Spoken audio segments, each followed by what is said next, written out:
Si vous voulez vous approcher, j'allais dire qu'il reste des chaises, mais non, il n'en reste pas. Donc, je ne sais pas, mettez-vous à l'aise, mettez-vous au fond. S'il y a des personnes âgées, enfin seniors, qui ont des difficultés à rester debout, ben, écoutez, signalez-vous auprès d'Isabelle, de façon à ce qu'on vous laisse les chaises. Voilà. C'est bon. Merci d'être venus aussi nombreux ce soir pour cette réunion qui, comme vous le savez, est consacrée à la santé. Alors la santé, c'est un sujet qui nous concerne tous directement. Beaucoup de familles à Fos sont concernées, et pas qu'à Fos, hein. On est tous touchés et affectés par ces problèmes de santé.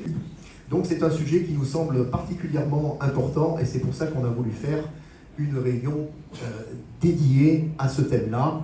Surtout qu'à Fos-sur-Mer, c'est un thème qui est très sensible. Et alors l'objectif, c'est pas d'expliquer les origines des soucis de santé des uns et des autres. Hein. On n'est pas là pour ça. On est là pour voir comment on peut apporter un mieux par rapport à tout ça. Donc ce que je vais vous présenter et ce qu'on va vous présenter ce soir, ce ne sont pas des promesses électorales, mais deux projets concrets, distincts, complémentaires et réalistes. Le premier concerne l'accès aux soins médicaux de proximité et le second concerne l'accompagnement des malades et de leurs proches dans la durée. Donc, comment va se passer cette petite soirée? Dans un premier temps, je vais vous présenter ces deux projets et puis après, je laisserai la parole à plusieurs intervenants. Certains sont ici, d'autres sont dans la salle et puis tous ceux qui voudront prendre la parole ou poser des questions. Des intervenants dont les témoignages viennent ancrer ces projets dans le réel, avant, à la fin, d'ouvrir le dialogue avec la salle, c'est-à-dire avec chacune et chacun d'entre nous. Donc, on va commencer par un constat. Bien, écoutez, à Fos, comme ailleurs, la difficulté n'est pas seulement d'être soigné, mais d'accéder aux soins, de s'organiser et de ne pas rester seul face à la maladie. Trop souvent, les familles se heurtent à trois types d'obstacles. Le premier, c'est le manque de médecins. C'est ce qu'on appelle les déserts médicaux, dont on entend tous parler, notamment dans les médias. La dispersion des soins, il faut aller un coup d'un côté, un coup de l'autre, après voir le dermato, après voir le spécialiste de ceci, de cela, des fois dans des villes différentes. La complexité des parcours. Alors la France est un pays qui s'administre, qui devient de plus en plus, je dirais, soumis à des contraintes réglementaires, administratives. C'est valable pour les professionnels, c'est aussi valable pour les malades, les citoyens qu'on est. Et le corps médical, la médecine, les soins n'échappent pas à cette complexité des parcours. Et donc c'est pour répondre à ces réalités que nous avons construit deux projets, dans le cadre de notre programme, deux projets complémentaires, mais qui sont des projets bien distincts. Alors le premier projet, voilà. C'est la réalisation d'un véritable centre médical avec des spécialistes. La finalité de ce projet, c'est de soigner et de lutter contre la désertification médicale. Ce premier projet concerne l'accès aux soins médicaux à travers la création d'un véritable centre médical incluant des médecins généralistes bien sûr, mais aussi des spécialistes. L'objectif, c'est de permettre aux Phocéens de se soigner près de chez eux, sans multiplier les déplacements. Donc dans ce type de centre, on peut y trouver des généralistes, des spécialistes, on peut y faire de la téléconsultation, c'est-à-dire qu'aujourd'hui, vous pouvez, quand c'est des petits bobos, entrer en contact avec des professionnels de la santé à travers Internet, à travers des visioconférences. Et on peut vous rassurer, par exemple, le petit avec la fièvre toute la nuit. Voilà. On peut avoir une première téléconsultation, un premier avis médical, sans se déplacer et rapidement. Une unité de soins non programmés, c'est-à-dire vous êtes en train de bricoler dans votre garage ou sur votre voiture, vous coupez un doigt, vous entaillez un poignet, vous avez besoin de points de suture, vous allez courir aux urgences à Istres, qui sont les urgences les plus proches, vous allez patienter, comme ça m'est arrivé, une demi-journée dans la salle d'attente, alors que peut-être dans ce type de centre, on pourrait avoir une unité de soins non programmée. Ce qui veut dire non programmée, ça veut dire que ça vous arrive de façon fortuite, hein, comme tout accident. Et donc vous pourrez vous recoudre, vous poser 2 points, 3 points, voilà, donner des antidouleurs. Enfin. Et un travail en équipe, ce que recherchent aujourd'hui les professionnels de la santé. Et donc pour arriver à mener à bien ce type de premier projet, le challenge à relever, et là je parle en tant que politique entre guillemets, dans le sens politique, s'occuper de la gestion de la cité, s'occuper de la collectivité, et ben c'est d'essayer d'arriver, mais je pense qu'on aura un médecin tout à l'heure qui nous l'expliquera mieux que moi, c'est d'attirer des professionnels dans la ville, d'attirer des professionnels pour qu'ils s'installent chez nous à Fos pour exercer leur profession sur la durée. Pas que pour 6 mois, mais pour un certain nombre d'années à minima. Et donc, je pense que le docteur Bossu nous l'expliquera tout à l'heure, ce type de centre, ce type de structure répond davantage aujourd'hui à ce qu'attendent les jeunes médecins qui sortent de la fac de médecine pour exercer leur profession. Alors voilà, pour comprendre pourquoi ce modèle est plus attractif pour les médecins et plus efficace pour les patients, je vais donc donner la parole, comme je vous l'ai dit, à notre premier invité, qui est le docteur Pauline Bossu-Ortuno, qui exerce sa profession de médecin généraliste donc dans une maison de santé pluridisciplinaire à Martigues, qui fonctionne exactement sur le modèle que je viens de vous expliquer. Comment ça fonctionne? Pourquoi ça attire les jeunes médecins? Écoutez, je pense qu'elle va vous l'expliquer mieux que moi. On a déjà eu un petit entretien dans son cabinet. Et je la remercie, comme je remercie tout le monde, mais je la remercie puisque c'est la première à ouvrir le champ des interventions. Je la remercie d'être présente ce soir, parce qu'elle est, comme tous les médecins, elle a un emploi du temps très très chargé. Et donc, Pauline, si tu veux bien nous expliquer un petit peu. Jeune médecin, elle a 28 ans. 33, pardon, je te rajoute. Enfin, elle fait plus jeune que son âge. Je préfère m'être trompé dans ce sens que dans le sens inverse. Voilà, donc elle va nous expliquer un petit peu son parcours, qui elle est, ce qu'elle fait, et surtout en tant que jeune médecin. J'ai oublié de dire qu'elle est originaire de Fos-sur-Mer quand même. C'est une phocéenne à la base qui aujourd'hui exerce à Martigues. Et je cède la parole à Pauline pour qu'elle nous explique. Donc, 2 choses précises. Ton métier d'aujourd'hui, comment tu le ressens, et puis l'intérêt et comment fonctionne un centre de soins généraliste et multi-compétent, pluridisciplinaire. Alors, du coup, bonsoir. En effet, c'est où je travaille. Du coup, on va commencer par les maisons de santé pluridisciplinaires. Donc, c'est une maison de santé qui réunit, pour celle de Martigues, pour ceux qui y sont peut-être déjà allés, on est 6 médecins généralistes installés, de tout âge, entre 32 et 60 ans à peu près.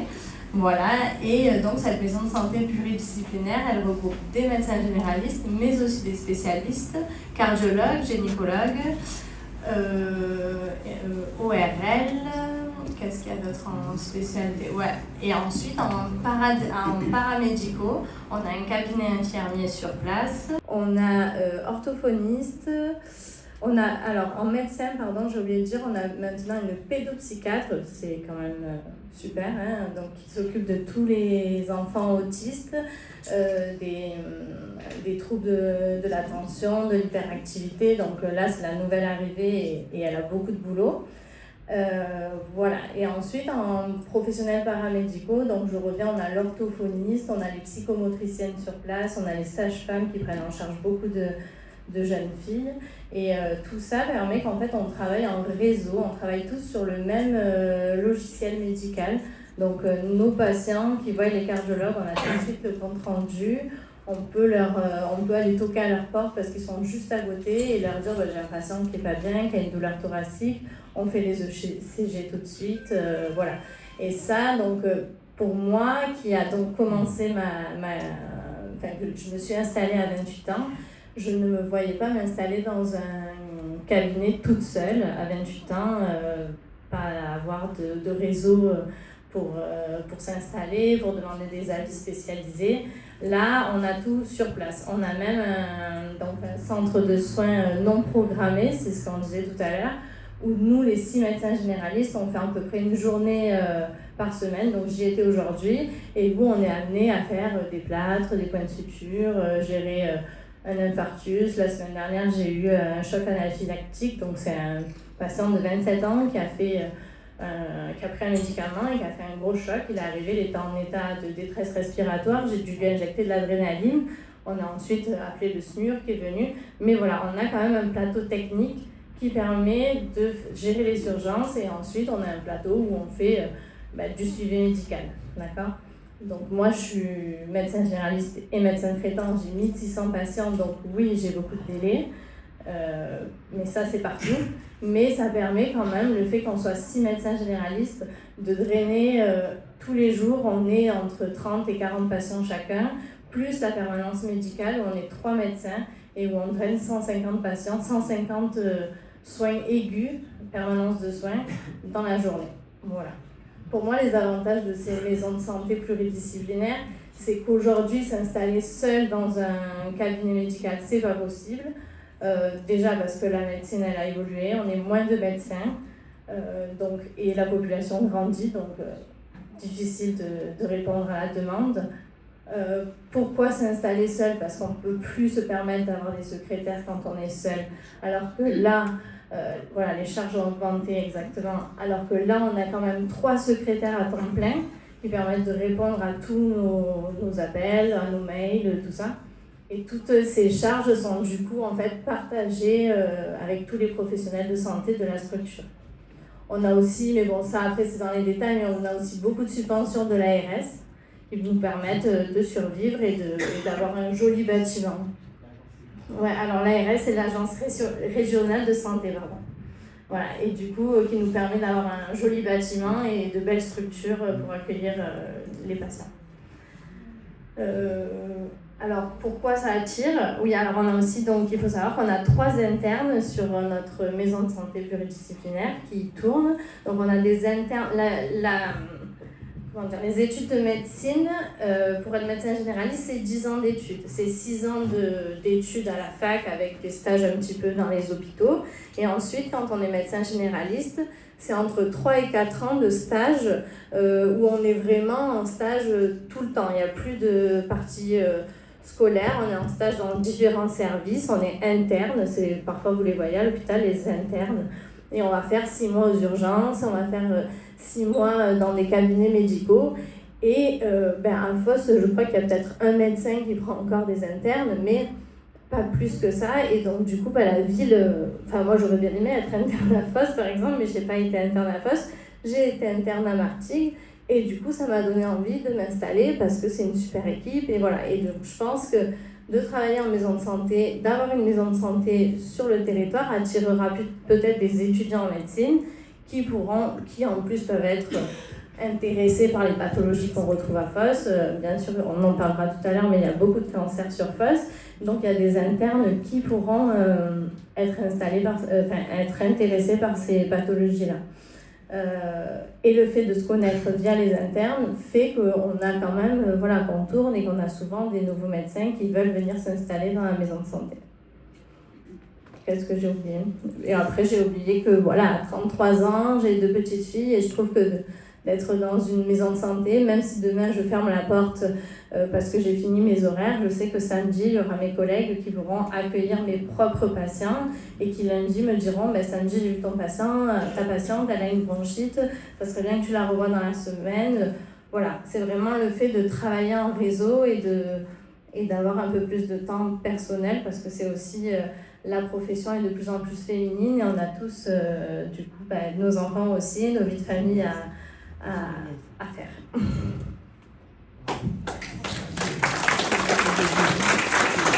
Merci beaucoup Pauline pour ce témoignage très très pertinent par rapport au sujet. Donc vous avez bien compris l'intérêt de ce type de structure. C'est comme tous les métiers. Aujourd'hui, les métiers évoluent, on est au début du 21e siècle. Les métiers d'avant ne s'exercent plus. Alors déjà, il y a beaucoup de métiers qui n'existent plus. Il y a un tas de métiers nouveaux qui existent. Médecin, Dieu merci, ça existe toujours. Mais on n'a pas parlé, Pauline, mais je pense qu'il y a une dimension aussi et qui va être de plus en plus prégnante dans ces métiers-là, qui est la dimension technologique et numérique, avec l'intelligence artificielle aujourd'hui, qui permet d'aider. Il y a des intelligences artificielles dédiées à la médecine, dédiées à la chirurgie, qui permettent d'assister, pas de supplanter encore, mais Dieu merci, mais d'assister notamment les médecins et les chirurgiens. Et donc de travailler dans ce type de structure, c'est aussi un plus parce qu'on a les réseaux numériques, on a les outils, les logiciels, etc., qu'on pourrait peut-être pas se payer si on exerçait seul, mais quand on mutualise les coûts, Pauline a parlé du secrétariat, par exemple, mais il y a aussi l'électricité, il y a l'accueil, il y a le chauffage, il y a tout ça. Quand vous êtes à X médecins dans un même bâtiment, eh bien, vous divisez ces charges par X, alors que si vous êtes seul, c'est tout pour vous.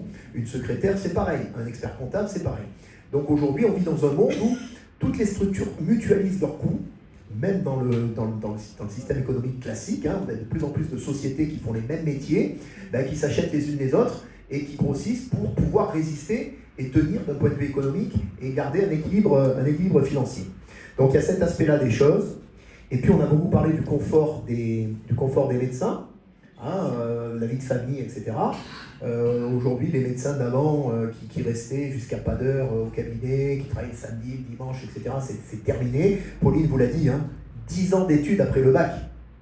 Donc voilà, vous avez sacrifié beaucoup de votre jeunesse. C'est pas pour continuer encore jusqu'à 60 ans à faire des heures pas possibles. Et c'est normal. Aujourd'hui, chacun aspire à avoir une vie de famille. Mais il y a aussi un intérêt pour les patients. Hein. Donc ça, peut-être que tu y reviendras un petit peu plus tard. Elle l'a évoqué aussi. Mais quand vous avez sous le même toit des spécialistes qui se connaissent, avec un dossier partagé, vous avez le cardiologue qui est au courant de ce qu'a fait le pneumologue, qui est au courant de ce qu'a fait le généraliste, etc., eh bien, il y a un confort et une sécurisation des patients qui n'existe pas forcément quand vous allez voir Pierre, Paul, Jacques séparément, même si à travers la carte vitale on retrouve votre historique de santé. Enfin, c'est peut-être pas aussi efficace et aussi confortable. Donc, encore un grand merci à Pauline pour ce témoignage. On va passer, alors vous allez me dire, on pourrait revenir dans le cadre des questions-réponses, comment on fait au-delà de ce type de structure pour attirer des jeunes. Eh bien, on peut monter des je dis souvent qu'à la base, c'est la volonté politique. Les politiciens, les maires, les députés, etc., n'ont pas vocation à remplacer les professionnels, quel que soit leur métier. Ils ont juste un rôle, à mon sens, ils doivent avoir un rôle de facilitateur. Voilà. Ils doivent mettre les gens en rapport. Ils doivent faire en sorte de mettre de l'huile dans la mécanique pour que le moteur tourne bien. On n'est pas là pour être un engrenage du système. On ne peut pas être une infirmière, président d'association, médecin, éducateur, etc. Non, mais on est là pour mettre les gens ensemble, peu importe, encore une fois, à la limite, pour qui ils votent ou pour qui, on s'en fout. Moi, je ne vois pas les choses comme ça. Moi, ce qui m'importe, c'est d'avoir des gens complémentaires qui vont rendre service à la population. Et ça passe d'abord par la volonté politique, et ensuite par... On met en place des solutions, quitte à se remonter les manches et à y aller, mais à un moment donné, s'il faut investir des deniers publics pour mettre en place un centre comme ça, faciliter les choses d'un point de vue foncier pour trouver un terrain, un bâtiment ou autre, eh bien, je suis désolé, c'est aussi le rôle du maire. Certains vont peut-être me dire, c'est pas le rôle du maire. Faux. Je rappelle qu'en France, la loi dit que les conseils municipaux ont compétence générale. Ça veut dire qu'ils peuvent s'intéresser à tous les sujets à partir du moment où ce sont des sujets en rapport avec le bien-être et le confort de leur population. Donc je reviens au mot d'introduction, la santé c'est quand même la base de tout. Hein, parce que si vous n'avez pas la santé, tout le reste, ça ne sert à rien. Donc s'il faut aller chercher des jeunes étudiants en médecine à la fac de médecine en dernière année, on le fera. S'il faut faire de la promotion, on le fera. S'il faut aider à la construction d'un centre, on fera ce qu'il faut, on mettra de l'argent là, on met beaucoup d'argent à fausse dans des choses qui ne servent pas à grand chose, on peut le mettre pour des choses qui sont utiles à tous.